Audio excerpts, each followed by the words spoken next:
Hello everyone, welcome to BT Talks already episode 4. Today I'm going to welcome Jack Harris, who is a partner at Knight Frank, our partner here at Douglas Elliman. So I'm waiting for him to come in and he will join the conversation. This should be lots of fun. There's my friend Sam who's here, Margot who's here. Thank you for joining. Anastasia who's here as well. Good to see you all.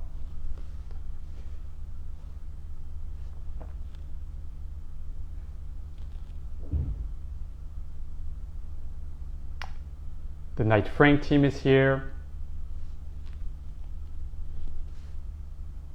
Jack should be here in a minute or so. Hello, Margot.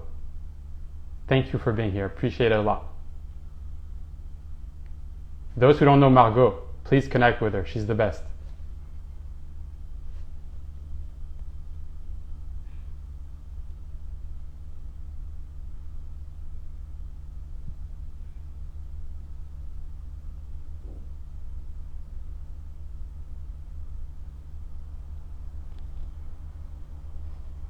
Okay, seems that Jack is quite new to these IG lives, so bear with me a little bit.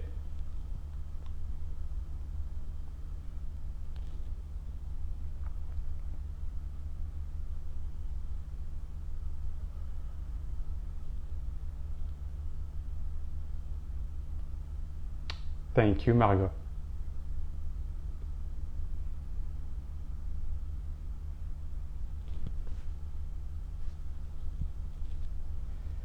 Sorry for the wait.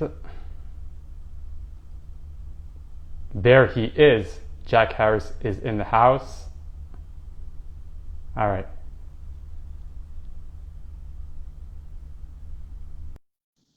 Oh, we got Israel here too. Yogev, my brother. Hey, Jack. Sorry. Good to see you. Technical issues. It's not me being fashionably late. I'm very sorry. No, it's all good. You know, I think it's part of the game. There's always technical issues with Instagram Live, Facebook, all these different tools. We have so many tools now that I think we don't even know which tools to use. There are so many, now TikTok and all these awesome tools, but it's time consuming, but at the same time, they're very good. It allows us to all connect. Hold on one second. Couldn't agree more. Try to be Absolutely. in the frame. There we go. That way you can see me. So it's good to see you. So where are you right now? You're at home in London or outside of London? Home for me, just outside of London in Cambridge. So I've recently moved. So I moved during our lockdown, which was quite an experience actually. Yeah, our global headquarters is in London. It's on Baker Street in West London. Yeah. Worked within the international team there.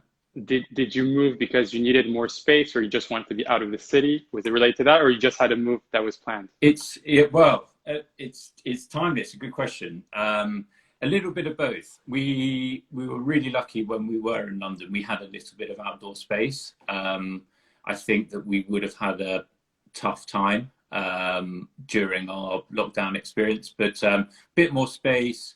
Happy to try a bit of a commute, see what it's like. My partner is a doctor working nearby, so for one reason or another, plenty of reasons basically, but loving it so far. I think that's the trend all over the world. We see here in the US a lot of people actually moving out of New York.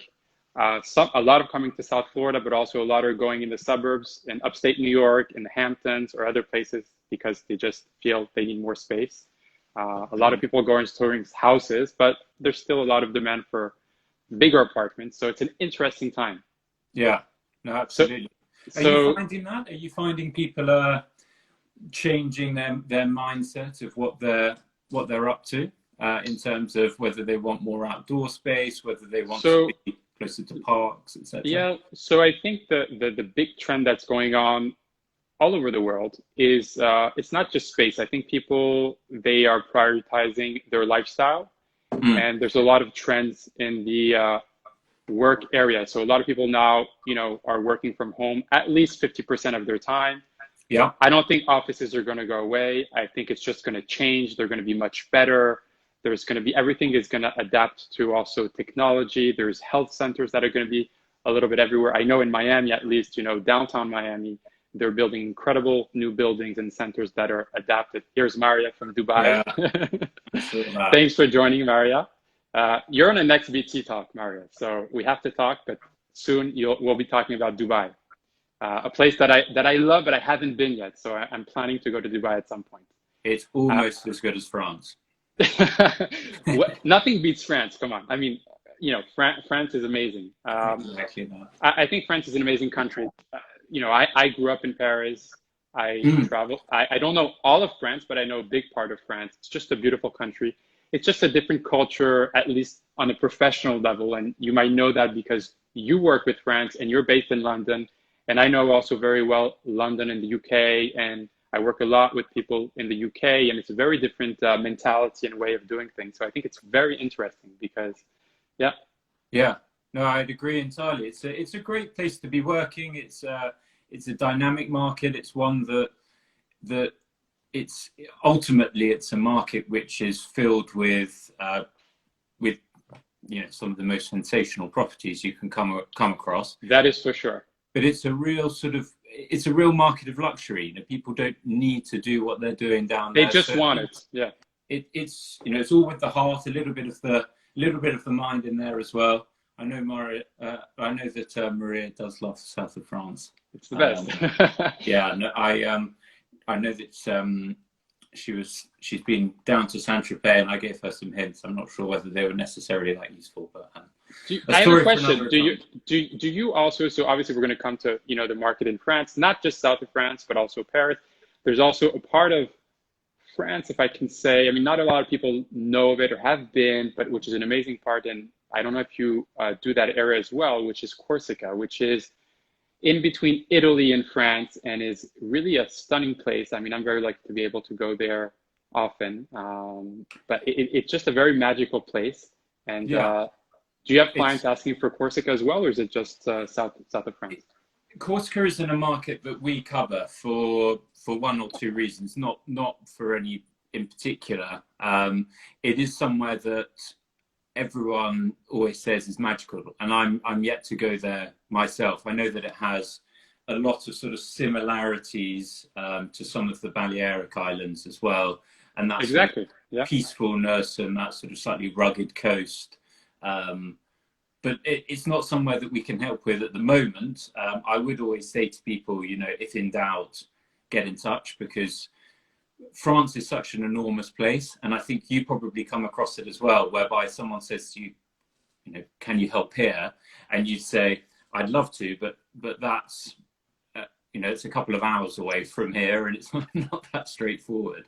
No, but it's great. So tell me a bit more about your about France for you. So you, as you say, born and raised in Paris, and so I'm born and raised in Paris. I spent probably half of my life in France and the other half in the US. Very lucky to have lived in great cities in the US, in New York City, in Los Angeles, in Boston, and now Miami, which is my base. And I'm very happy to be here. I think it's one of the best cities to live in and now to work in. It's just an incredible place. It changed also a lot over the past few years. So now I'm here, but I grew up in France and I go to France as often as I can. Still have family there, a lot of friends that are out there. And it's always a good place to go back. I'm always happy to go back, but it's true that now, after being so many years in the US, and also, now I've been in the real estate business for 4 years, which is not a lot in the business, but at the same time, you can learn so much. I was in the New York market for 3 years. I've been in the Miami market only for 1 year, but I've done so much in the past year. I feel like there's so much potential, and I've connected with so many great people.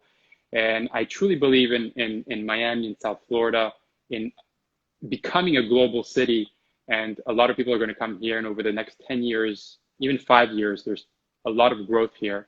So I decided for personal and professional reasons to be based here, which also, like we were discussing previously on the phone earlier this week, it's very important also, wherever you're located, whether it's London, whether it's Miami or even California or anywhere in the world, to have a global mind.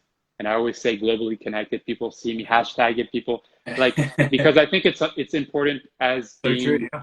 as being entrepreneurs and being real estate agents, advisors, whatever you want to call it, because I know there's different names, but to understand the different markets and then being able to connect the dots and refer our clients, because obviously the different clients we're dealing with also have properties in different parts of the world. So I could have a client that is in New York or that is in Miami, and he's like, Ben, I have a house in south of France.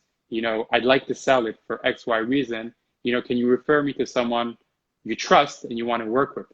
Yeah, absolutely. And that's where it's important. So obviously it's important to be local and know your market locally. It doesn't have to be just the neighborhood. I mean, I know now Miami extremely well, and all the different neighborhoods, and every neighborhood has something to offer. There's Maria. Let me read what she said. Oh, Saint-Jean-Cap-Ferrat is the best. I love it. I miss it so much. Couldn't agree more. You're so lucky, Maria. I couldn't agree more. Okay, We opened Jack, an office there. We opened an office there last year, and we're seeing quite amazing sort of demand, as you all know. So Maria is asking to you, Jack, what type of property would you advise is the best buy in Saint-Jean-Cap-Ferrat right now? I think getting anything on Saint-Jean-Cap-Ferrat is fantastic. It's a very condensed market. There's really not a huge amount of stock on the market. I think one of the common misconceptions about somewhere like Saint-Jean is that you need to have tens of millions of euros in order to be able to get anything on there. And don't get me wrong, there are some amazing properties at those price points. But we've got a handful of properties, and you can get apartments there. We've got villas that start at around the €2 million level. So you can get onto the ladder, as it were, in Saint-Jean without breaking that sort of 5-10 plus million barrier. It all depends on what you're after. Yeah, for sure. I mean, as you know, because you've been working in this market for a while, France has something for everybody, and there's a lot of international, I'd say more international clientele than French locals, buying in France. Obviously, there's big families that own property, sell property, buy, but there's, I think, a lot of people from all over Europe, whether it's from the UK, Sweden, US buyers, Asian buyers. What is the type of property and region they're most looking for? Are they looking specifically more south of France, Provence, or do some want like a chateau in certain parts of France? Different nationalities tend to have different sort of preferences, and exactly as you say, there are areas that are particularly international.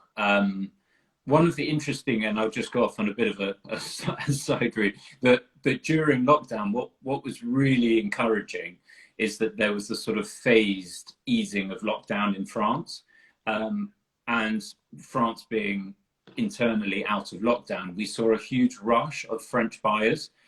And historically, the French hadn't necessarily represented a big part of what we do and the buyer groups that we look after.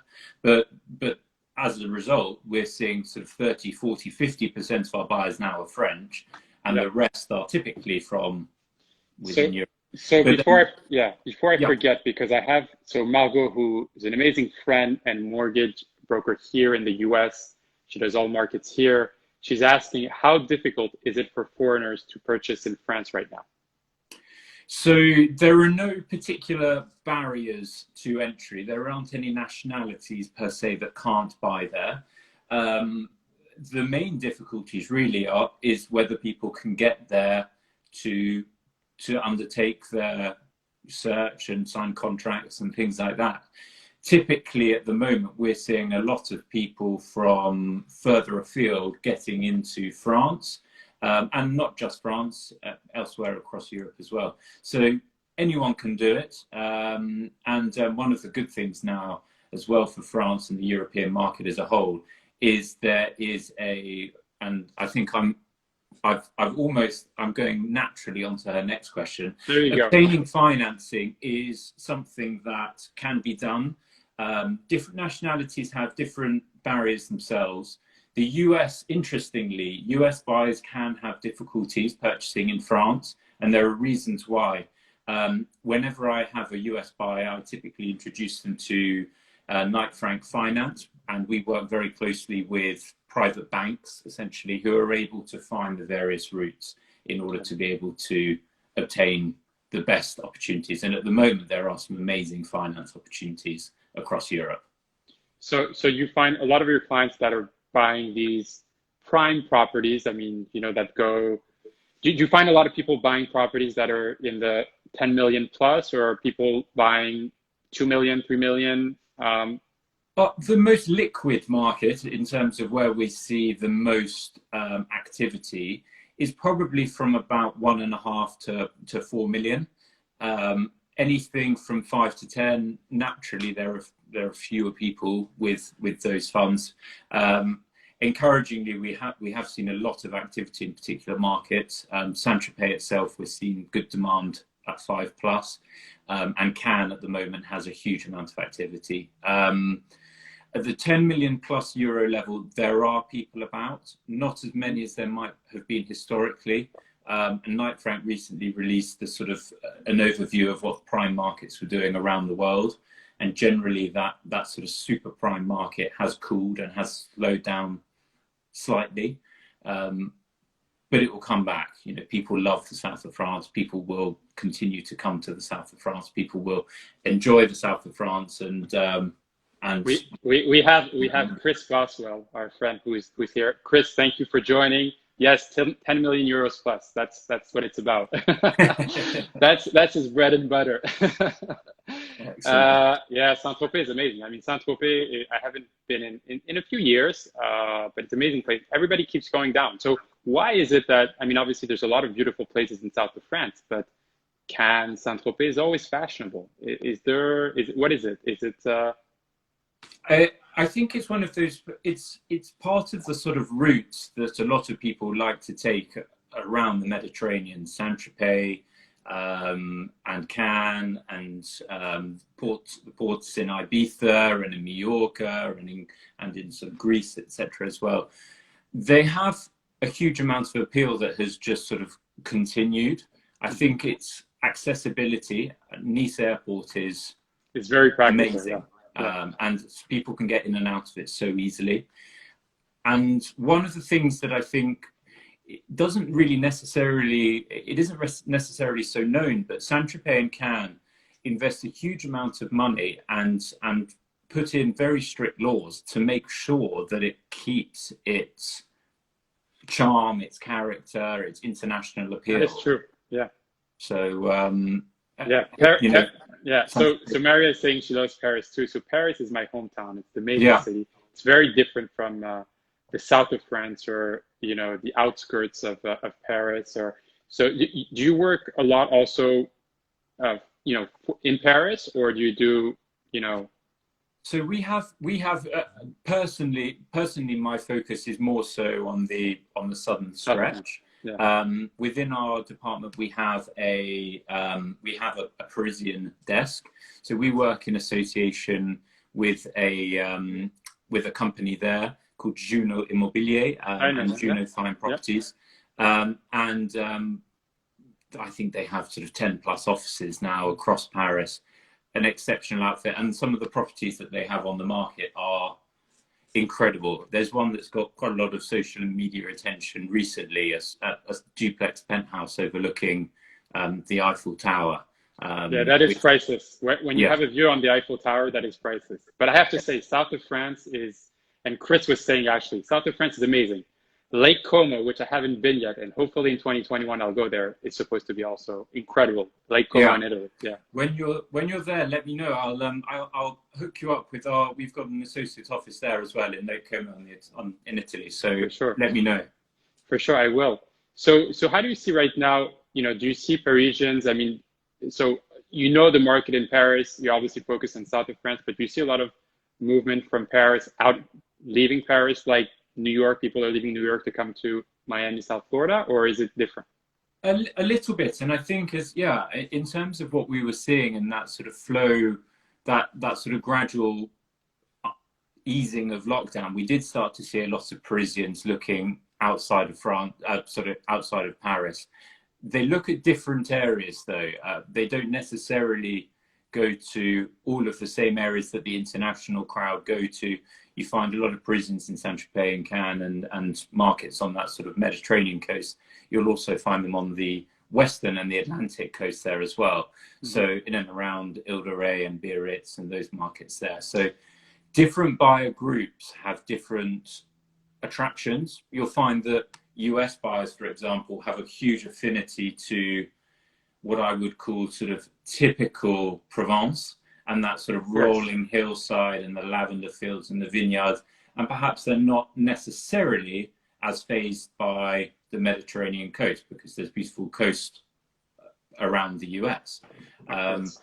What do you, I mean, sort of flipping it slightly to you, for Miami, are you dealing with a lot of the same sort of clientele, and have they got the same aspirations as those buying who were buying in New York?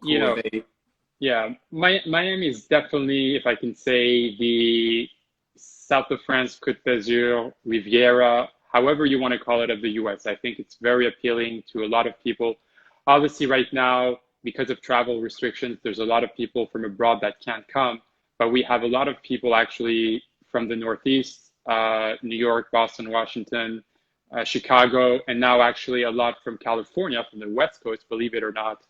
Obviously for tax reasons, because there's no state income tax here in Florida, but also I think the lifestyle. And I think it's quite similar to the south of France, but obviously south of France is all the charm and the little villages and all of that. But besides that, the lifestyle is quite similar. There's actually a lot of people from south of France or from the Mediterranean. We have a lot of Italians that live in Miami Beach, and I think it's a really great place to live. So it's very attractive. I think people who are coming here, they come for a few days, for a week, then they decide to rent a house or a beautiful condo on the beach, and then at some point they decide to buy, and they realize that it's a great place to be with family. It's safe, it's secure. There's a little bit of everything to do. There's amazing restaurants, cafes, museums.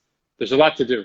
And Chris, I'm waiting for you in Miami. Milton and I are waiting for you in Miami. So do you find more people are looking there as a sort of a primary residence rather than secondary, or is it there's still people buying as secondary residence, but now there's a big movement towards primary, because they have the capacity of coming here and buying beautiful properties, because the value in Miami, I think, is incredible. If you look at what you can, right now the situation is that there is a lack of inventory in houses. People, as you probably saw, the past month or so, there's been transactions that went from $10 million to $50 million, which is crazy. And it's Miami, but people are buying. And then on the end of, more 1 million to 3 million, it's a little slower, but there's activity. There is definitely a lot of activity, even during the slowdown. And I think it's picking up again. So I'm very confident that, the market is going in the right direction. The value you have here, whether it's a condo or a house, is incredible. The space you have, the price per square foot, the views you have. If you decide a condo, the amenities are just incredible. I've never seen any other place that has such amenities. Whether you decide to live in a boutique building or in a high rise, and the villas obviously are incredible. It's at a higher price, but there's some beautiful homes, and living near the water, on the water, it changes your life. I think it's just something. I did a post yesterday about that, because I was listening to a very good book that I recommend. I was listening on Audible to The Blue Mind. And it's fascinating. I mean, there's a lot of things I knew, but the fact of looking at the water, the blue, or going in the water, makes a big difference in your everyday life. And I think people, like I said, the number one reason they're coming to Miami, South Florida, from all the way down to Key Biscayne, all the way up to Palm Beach, is mainly for lifestyle, and that you can find a lot of things that you have in New York in Miami, which is good, because obviously New Yorkers are very sophisticated, and they want the nice restaurants and the shops and this and Sure. that. So they were like, no, Miami. Maybe 10 years ago, Miami was very different. But over the past 10 years, it grew tremendously. That is actually why it's called the Magic City. Yeah. It is a global city, and the growth is spectacular. So What are the sort of what are the top residences, would you say, that are sort of getting most people's attention? residences as houses or as in sort of apartment residences, and with those amenities that you refer to. so I have to say it is one of my personal favorites, and I don't know if we still have Milty here, but we have 87 Park, that's by Renzo Piano, which I think insane. I think it's fascinating. So I'm gonna say it's one of the top in Miami, and I really mean it because the location is prime, and the sides of the apartments are huge. The terraces, so the outdoor spaces, are huge, and you have views on the ocean as well as on a park. So you literally have nature all around you, and it's close by to anything. And then you have a personal concierge. All the residents have an app that they can use. It's not a huge building. I think it's around 70 residences, if I'm not wrong. But I think that's one of the top. And then it depends. There's a lot of beautiful condos in Sunny Isle. Some people love it, some don't, but it's facing the ocean. So you have the Ritz-Carlton Sunny Isle, you have Jade Signature, you have Turnberry Ocean. So those are really nice. Yeah. Another one that I truly love and that we represent under, Douglas Elliman and Knight Frank here is the Ritz-Carlton Residences Miami Beach. Yeah. For that, there's also a lot of value. I think it's super well located. It's in Miami Beach. It's close to the water. It's not a high rise. So it's a combination between, if someone doesn't know if they want to buy a house or a condo, it's a good compromise. The space you get is incredible. You can get right now there's very good deals. There's, you can get a a spacious 3-bedroom for under $3 million. With all the services of Ritz-Carlton. And it's not hotel. It's, it's branded Ritz-Carlton, but you have all that. You have a boat service, private boat service. You have incredible amenities.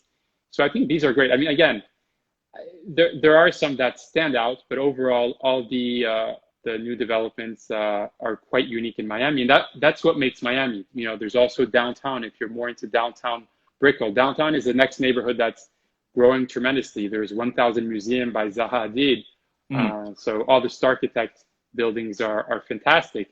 And it's incredible. I mean, David Beckham just bought a penthouse for a little under $20 million. Yeah, mentioned.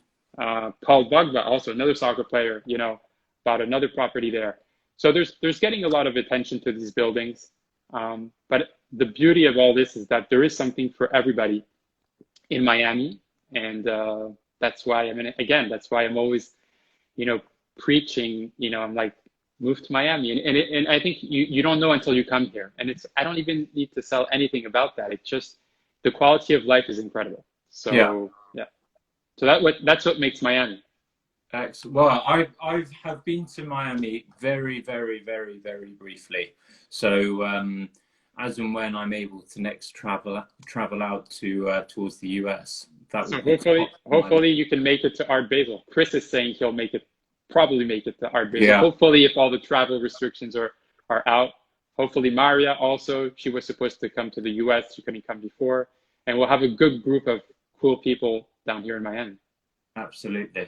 And next summer, obviously, summer 2021 for sure, I will be around south of France.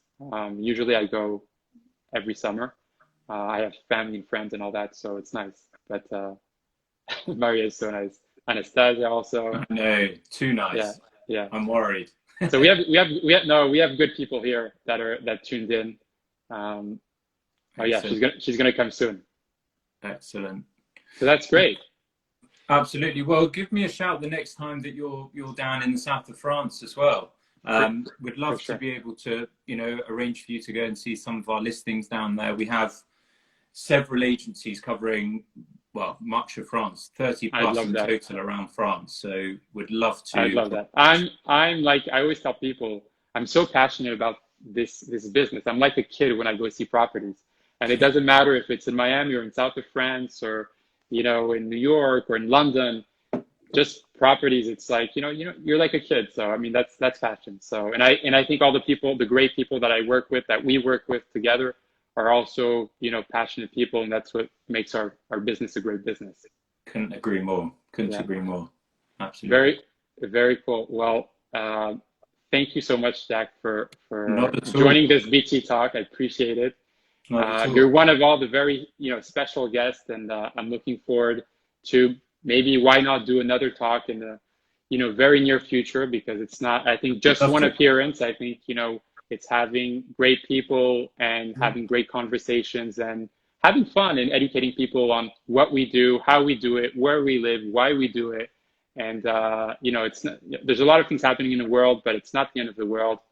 We have to keep moving forward. And, that's why I decided also to do this talk, because it's also a lot of fun. I love it. Yeah.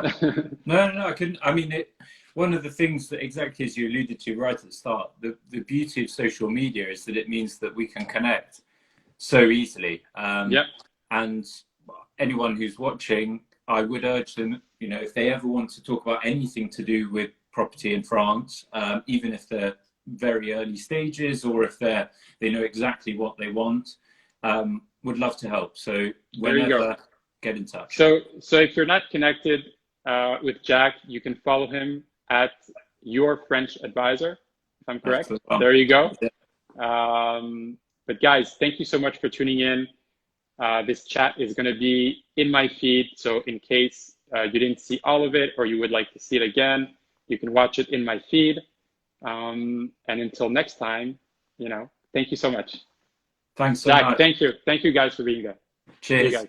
Bye.